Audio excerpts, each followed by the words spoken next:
Ce sommet extraordinaire de l'Union africaine, comme le précédent, a été accueilli par le président de la Guinée équatoriale en présence toujours d'une vingtaine de chefs d'État africains, parmi lesquels le président de la République, chef de l'État Mohamed Bazoum, qu'accompagne la première dame.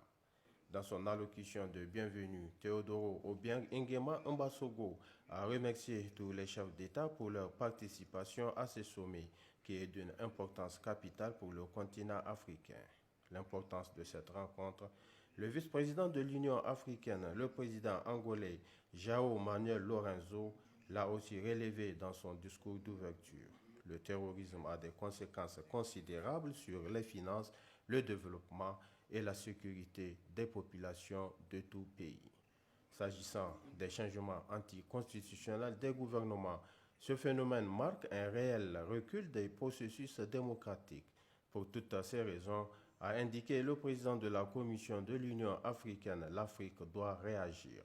Face au constat que je viens de faire sur la thématique de ce sommet, il nous faut impérativement inverser la tendance actuelle de notre sécurité collective ainsi que de celle de notre modèle de gouvernance. Cessons de considérer la lutte contre le terrorisme comme un phénomène ordinaire qu'on peut résoudre par des réunions, des séminaires et autres colloques. Des actions fortes et coordonnées et une solidarité intra-africaine concrète et à la mesure du danger sont les conditions de notre victoire sur cette gangrène. De même, cessons de regarder ailleurs lorsque les pratiques politiques de nos États heurtent les règles et les principes sur la gouvernance vertueuse que nous avons unanimement et souverainement adoptés. La souveraineté et les principes de non-ingérence ne doivent pas primer sur les devoirs de vérité que nous avons les uns envers les autres. C'est aussi le lieu d'en appeler à l'esprit républicain des forces armées africaines afin qu'elles s'abstiennent de toute intervention susceptible de compromettre les acquis démocratiques des 30 dernières années sur le continent.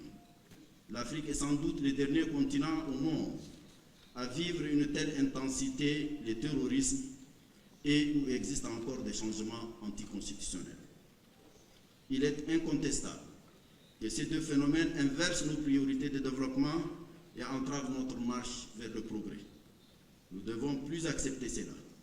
Il nous faut relever ces défis, ces doubles défis, par des mesures audacieuses et courageuses, tant à l'intérieur des États qu'au niveau régional et continental, afin que cessent de prospérer sur le continent ces atteintes intolérables à notre sécurité et à notre stabilité.